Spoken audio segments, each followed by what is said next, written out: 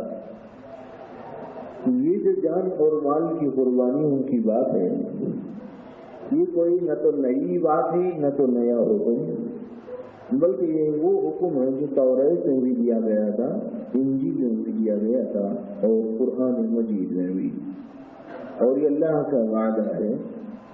اور اللہ تعالیٰ نے ان اہل ایمان کو اس بات کا عہد و پیمان دے دیا اور ان سے لے لیا ہے کہ وہ بہت بڑی کامیابی سے ہمکنار کرے گا، بشرط کہ وہ ایمان کے ساتھ اللہ کے حکم کے تحت اپنے جان اور اپنے مال کی قربانی دے۔ یہ ہے اس آیت کا مفہوم جو آج پڑھی گئی پہلی آیت۔ دوسری آیت میں اہل ایمان کے کچھ خصوصی اوصاف اور ایمان والوں کو کچھ خوشخبریاں سنائی گئی۔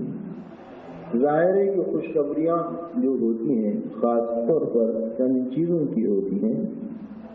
ایک یہ ہے کہ اللہ تعالیٰ کی خوشنودی میسر آتی ہے، دوسرا یہ ہے کہ جنت اور جنت کی نعمتیں اور ان کے لیے بے کرام اجر غیر ممنون کا تذکرہ جس کا ذکر کیا گیا۔ یہ کون ہے اہل ایمان؟ ان لوگوں کی کس قسم کی بشارت دی جائے؟ آخر اصحاب ایمان کے اوصاف، ان کے اعمال، ان کے کام کیا ہیں، اس کو بہت سادہ لفظوں میں پروردگار عالم نے اپنے بندوں کے نام یہ پیغام دیا ہے۔ توبہ کرنے والے، بندگی کرنے والے، عبادت کرنے والے، اللہ کی حمد کرنے والے اور اللہ سے تعلق رکھنے والے، روزوں کے رکھنے والے اور رکوع کے کرنے والے، سجدہ کرنے والے، نیکی کی باتوں کا حکم کرنے والے اور برائی سے بچنے والے، بچانے والے۔ اسی طریقے سے اللہ کے جو حدود ہیں اور اللہ نے جو حدیں باندھ رکھی ہیں، اس کے جو حدود بتائے ہیں شریعت مطہرہ کے باعتبار دساتیر اور قوانین، ان سب حدود کی نگرانی کرنے والے، حفاظت کرنے والے ہیں، اس پر نگاہ رکھنے والے۔ ایسے لوگوں کو بشارت دینے کا حکم دیا گیا۔ بہت سے اوصاف ہیں: توبہ، عبادت، حمد، روزہ، رکوع، سجدہ، امر بالمعروف نہی عن المنکر اور حفاظت حدود۔ جو شخص ان 9 صفات کا عامل ہوگا، اللہ نے قرآن مجید میں اس کو صاحب ایمان قرار دیا ہے اور ایسے شخص کو بشارت دینے کا حکم دیا ہے۔ بشر، اس کو خوشخبری سنا۔ اس سے معلوم ہوتا ہے کہ جن اعمال و اوصاف کی نشاندہی کی گئی ہے، ہمیں اپنا احتساب کرنا چاہیے کہ میں صاحب ایمان ہونے کے ناطے کیا یہ اوصاف میرے اندر موجود ہیں یا نہیں ہے۔ اگر خدا نہ خواستہ کسی وصف کی کمی ہے تو اس وصف کو لے آنا اور جن معمورات کا حکم دیا گیا ہے ان کو اختیار کرنا اور جن منہیات سے بچنے کی تلقین کی گئی ہے ان سے بچنا۔ اس طریقے سے ایمان، ان اہل ایمان کے لیے بشارت کی ایک شکل نکل آئے گی۔ اس کے بعد والی آیت میں یہ ہے: ما کان للنبی والذین آمنوا یستغفروا للمشرکین۔ روایتوں میں اگرچہ علماء کرام کی آراء کا اختلاف ہے، لیکن مجموعی طور پر یہ بات ہے کہ نبی کریم صلی اللہ علیہ وسلم نے اپنے بعض ان قریب رشتہ داروں کے لیے مغفرت مانگنی چاہیے، استغفار کیا ان کے لیے، تو حق اعلیٰ نے آیت اتاری اور یہ بات ارشاد فرمائی کہ نبی کو بھی اس بات کا حق نہیں ہے کہ وہ مشرکوں کی مغفرت کی دعا کریں۔ ما کان للنبی والذین، دوسروں کو کیا حق پہنچے گا؟ ما کان للنبی والذین آمنوا، کس کے لیے تھا وہ؟ جی والدہ کے لیے تھا، یا چچا کے لیے تھا، ابو طالب کے لیے تھا، یا کیا تھا؟ اس میں کچھ اختلاف رائے ہوا، لیکن مجموعی طور پر اتنی بات ضرور ہے کہ الفاظ قرآنی اس بات کی نشاندہی کرتے ہیں ولو کانوا اولی قربا، اگرچہ وہ لوگ قریب سے قریب رشتہ دار ہوں۔ اس سے اندازہ لگتا ہے کہ قریبی رشتہ داروں ہی کے بارے میں آپ نے استغفار کیا تھا، مگر اللہ رب العزت نے منع فرما دیا۔ نبی کے لیے بھی یہ بات درست نہیں ہے، ان کے شأن شان نہیں کہ وہ کسی کافر اور مشرک کے لیے مغفرت کی دعا مانگے۔ من بعد ما تبین لهم، اس وقت تک چونکہ حکم نازل نہیں ہوا تھا اور حضور صلی اللہ علیہ وسلم بڑے حریص واقع ہوئے تھے نفع پہنچانے کے بارے میں، اس لیے کبھی والدہ کے بارے میں، کبھی چچا کے بارے میں، کبھی قریبی رشتے داروں کے بارے میں فکر مند ہوتے کہ جب تک کہ منع نہیں کر دیا جائے گا اس وقت تک کہ میں دعا کرتا رہوں گا، استغفار کروں گا، مغفرت مانگوں گا، اللہ تعالیٰ سے دعا کروں گا، اس طرح فرماتے رہتے تھے۔ لیکن اب یہ آیت اتر گئی تو ظاہر ہے کہ اس کے بعد تو حکم کی تعمیل ہوگی، اس کے سوا کوئی اور چارے کار کیا رہتا۔ من بعد ما تبین لهم انهم اصحاب الجحیم، جب اس بات کی وضاحت ہو چکی ہے کہ جن کے لیے دعا کی جا رہی ہے وہ لوگ جہنمی ہیں، تو ظاہر ہے کہ ان لوگوں کے لیے دعا مغفرت کرنے کا کوئی مفہوم نہیں ہے۔ معلوم یہ ہوا کہ نبی کا استغفار بھی کام نہیں آتا، ان کا استغفار، ان کا دعا کرنا، ان کا دعا رحمت یا ان کا طلب مغفرت یا ان کا دعا کرنا اس وقت کام دیتا ہے جب کچھ حدود اور آداب کی رعایت کی جائے یا ان حدود کے اندر موجود ہو۔ اس اور بہت ساری آیتوں میں بھی ان کی تفصیلات اس سے پہلے بھی آپ نے سنی ہے، بعض مرتبہ یہ مضمون بہت کھل کر ہی پیش کیا گیا ہے اور آئندہ کسی موقع سے بھی پیش کریں گے۔ اسی طریقے سے حضرت ابراہیم علیہ السلام کو بھی ان کی صورتحال بھی یہ تھی کہ انہوں نے اپنے ابا سے اس بات کا وعدہ کر لیا تھا کہ وہ ان کے لیے دعا کریں گے، لیکن مفسرین نے یہ بات بتائی ہے کہ وعدہ یا تو کیا حضرت ابراہیم نے اپنے ابا سے، یا دوسری شکل یہ ہے کہ خود ان کے ابا نے وعدہ کیا تھا بیٹے سے۔ ابا نے اس بات کا وعدہ کیا تھا کہ میں تیری بات مانوں گا، تو آپ نے کہا تھا کہ استغفار کروں گا تو وعدہ پورا کروں، اللہ نے کہا میں دعا مغفرت کروں گا۔ بعض حضرات نے یوں منسوخ کیا، بعض حضرات نے یوں کہا کہ نہیں، حضرت ابراہیم خود اپنے باپ کے لیے دعائے رحمت و مغفرت کرنا چاہتے تھے، تو جب یہ بات معلوم ہو گئی کہ یہ کفر کی حالت پر ان کا انتقال ہوا ہے تو اب ان کے لیے دعائے ابراہیم بھی کارگر نہیں ہوگی۔ اس کا تذکرہ قرآن مجید کی آیت میں ہے۔ وما كان استغفار ابراہیم لأبیہ الا عن موعظة وعدها إياه، آج حضرت ابراہیم علیہ السلام کا اپنے باپ کے لیے استغفار کرنا تو ایک وعدے کی بنیاد پر تھا۔ جب فلما تبین له انه عدو اللہ، جب معلوم ہو گیا کہ وہ عدو اللہ تعالیٰ کا دشمن ہے ان کا باپ، تبرأ منہ، حضرت ابراہیم کہنے کہ میں بیزار ہوں بھائی، آپ دعا کرنے کا، رحمت مانگنے کا، مغفرت طلب کرنے کا کوئی سوال نہیں پیدا ہوتا۔ تبرأ منہ، ایسے پروردگار میں برا ظاہر کرتا ہوں، اب میں ایسے شخص کے لیے دعا رحمت و مغفرت نہیں کروں گا۔ اب تک چونکہ معلوم نہیں تھا کہ کس صورتحال کے ساتھ ان کا انتقال ہوا، جب آپ نے واضح کر دیا کہ وہ آپ کا دشمن ہے تو اب ان کے لیے میرا استغفار کرنا کوئی معنی نہیں رکھتا۔ حالانکہ جی اب یہ حکم کی صلابت پختگی اور حضرت ابراہیم کا اس بات پر جم جانا کس کے باوجود تھا، ان ابراہیم لأوّاہ حلیم، بڑے نرم دل تھے، انتہائی بردبار ہے، ادھر سے پتھر مارنا چاہ رہے ہیں، ادھر سے دعا کرنا چاہ رہے ہیں۔ باپ کی صورتحال یہ ہے کہ بیٹے کو پتھر مار کے ہلاک کرنے کی فکر میں، اور بیٹا کہہ رہا ہے کہ ابا برداشت کروں گا۔ باپ کہہ رہا ہے کہ میں بائیکاٹ کر دوں گا، بیٹا کہہ رہا ہے کہ میں آپ کے لیے دعا کروں گا۔ باپ مخالف بات کر رہا ہے، حضرت ابراہیم علیہ السلام رحم کی، کرم کی، بردباری کی، تحمل کی، برداشت کی بات کر رہے ہیں۔ اس کے باوجود جب اللہ نے یہ کہہ دیا کہ ابراہیم کا ایک وعدہ تھا، انہوں نے دعا کر لی، جب ان کے سامنے یہ بات معلوم ہو گئی کہ ان کا باپ وہ ایمان والی حالت پر دنیا سے نہیں گیا، تو پھر اب ان کے لیے دعائے مغفرت کرنے کا کوئی مطلب نہیں ہے۔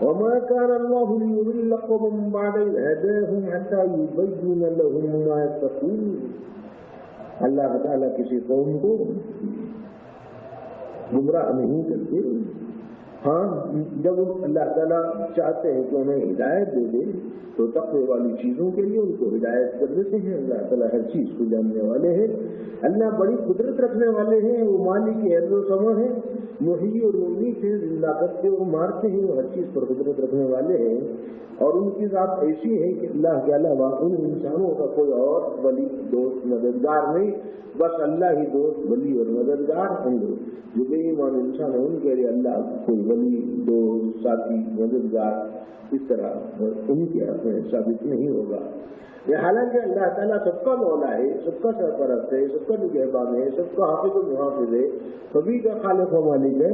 لیکن ایک ہے فرما بردار کے ساتھ نعمتوں کے ساتھ متوجہ ہونا, اور ایک ہے نافرمان کی طرف عذاب کے ساتھ متوجہ ہونا. یہ بھی برمحل, وہ بھی برمحل ہے. اسی لیے اللہ تعالیٰ کی کوئی بات ظلم پر مبنی نہیں. اللہ تعالیٰ کی ہر بات عدل پر اور حکمت پر اور احکام پر مبنی ہے.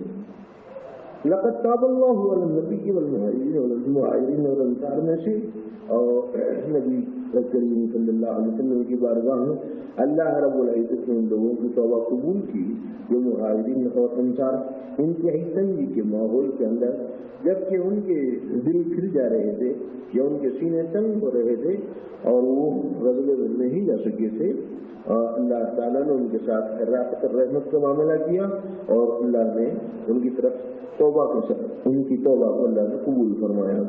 اس واقعے کو بہت سی مرتبہ کئی ایک بار ذکر کر دیا گیا ہے, اور اس سے پہلے بھی غزوات میں ضمنی اعتبارات میں اس بات کی صراحت کر دی گئی ہے کہ حضرت کعب بن مالک, حضرت ہلال بن امیہ اور حضرت مرارہ بن ربیع رضی اللہ تعالی عنہم کی روایت جو غزوہ تبوک کے موقع پر آپ نے فضائل کی ابواب میں بھی کافی پڑھا ہوگا, وہ اب اور تب جانے کے عنوان سے نہیں جا سکے تھے, اور کوئی خاص عذر ایسا نہیں تھا کہ جس کو معقول عذر کہا جاتا. اس کی بنیاد پر اللہ تعالیٰ کی طرف سے 40-50 دن تک نبی کریم صلی اللہ علیہ وسلم نے ان سے سلام اور کلام بند کرنے کا حکم دیا. 50 دنوں کے بعد اللہ تعالیٰ نے ان کی توبہ قبول فرمائی اور پھر محبوبیت اور مقبولیت کے احکام اتارے. حضرات معلوم صلاۃ الذین خلفوا حتى إذا ضاقت عليهم الأرض بما رحبت, زمین ان کی آنکھ میں تنگ ہو گئی تھی, وضاقت عليهم أنفسهم, ان کے جی تنگ ہو گئے تھے, اور ظنوا أن لا ملجأ من الله إلا إليه, سمجھ رہے تھے خوب اچھی طرح یہ بات کہ اللہ تعالیٰ کی بارگاہ کے علاوہ کوئی اور ہمارا ٹھکانہ نہیں ہے. ثم تاب عليهم, پھر اللہ پاک ان کی طرف متوجہ ہوا لیتوبوا, تاکہ وہ لوگ توبہ کریں. انہوں نے توبہ کی, رجوع ہوئی تو اللہ نے توبہ قبول فرمائی. ان اللہ هو التواب الرحیم. یا جو ہے اللہ تعالیٰ نے حکم دیا کہ ادھر تم چھوڑیے نبی کو, وہ تو چلے گئے غزوہ تبوک کے اندر. تمہارا کام یہ تھا کہ نبی کا ساتھ دیتے, ان کے ساتھ ہوتے, صحابہ کے ساتھ ہوتے, مہاجرین کے ساتھ ہوتے, انصار کے ساتھ ہوتے. ایسے خاص طور سے لکھا ہے مفسرین نے حضرت ابوبکر کے ساتھ ہوتے, حضرت عمر کے ساتھ ہوتے. تو یا الذین آمنوا اتقوا اللہ وکونوا الصادقین, اے ایمان والو تقوی اختیار کرو, اللہ سے ڈرو, سچوں کے ساتھ ہو جاؤ. یہی وہ آیت ہے جس میں معیت صادقین کی اہمیت پر روشنی ڈالی جاتی ہے, یعنی اللہ والوں کے اور سچوں کے ساتھ ہونے, ساتھ رہنے, اور بزرگوں کے ساتھ ہونے, اور تعلیم و تربیت پانے, اور اپنے آپ کو بنانے, سنوارنے, نفوس کا تزکیہ کرنے, اصلاح قلب کرنے کے لیے متوجہ ہونے کے لیے جو آیتیں پیش کی جاتی ہیں ان میں سے ایک آیت یہ بھی ہے جو سورہ توبہ میں ہے, یا ایھا الذین آمنوا اتقوا اللہ وکونوا مع الصادقین. اصل میں حضرت ابوبکر اور عمر رضی اللہ تعالیٰ عنہما بالخصوص مہاجرین اور انصار کے وہ صحابہ جو غزوہ تبوک کے موقع پر سرکار کے ساتھ تشریف لے کے گئے تھے, اللہ رب العزت یہ کہہ رہے ہیں کہ ان بچوں کے ساتھ ہو جانا چاہیے تھا. آپ لوگ رک کیسے گئے یہاں پر یہ منشا ظاہر کرنے کا؟ مگر ایک بات خاص موقع پر نازل ہوتی ہے، مگر حکم کے اندر تعمیم ہوتی ہے، اس عموم کے اندر اس کو داخل رکھا گیا ہے. ما كان لأهل المدینة ومن حولهم من الأعراب، مدینے والوں کے اندر اور ایسے ہی بات جی اطراف میں جو گمار رہتے ہیں، جو بدوی رہتے ہیں، جو دیہاتی رہتے ہیں، جی ان يتخلفوا عن رسول اللہ، جو اللہ کے رسول سے پیچھے ہٹ جاتے ہیں، پیچھے رہ جائیں، ولا يرغبوا بأنفسهم عن نفسه، اسی طریقے اور نہیں ہے کہ اپنی جان کو چاہے زیادہ رسول کی جان سے، چاہے مدینے کے لوگ ہوں، چاہے مدینے کے اطراف کے لوگ ہوں، حکم اپنی نگاہ پر برقرار ہے. وہ یہ ہے کہ چاہے تم شہری رہو، چاہے تم دیہاتی رہو، اپنی جان کو نبی کی جان کے مقابلے میں ترجیح دینے کا حق نہیں ہے.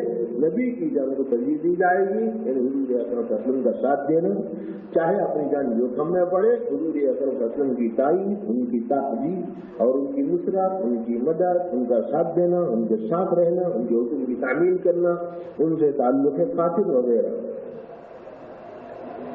ذالک بانہم لا یصیبہم ظما ولا نصب ولا مخمصہ، کہ اس واسطے جو جہاد کرنے والے نہیں پہنچتے ان کو پیاس نہ سختی نہ بھوک، اللہ کے راستے میں وہ قدم کوئی نہیں رکھتے مگر اس واسطے کی کفار کو کچھ غصہ پہنچ جائے.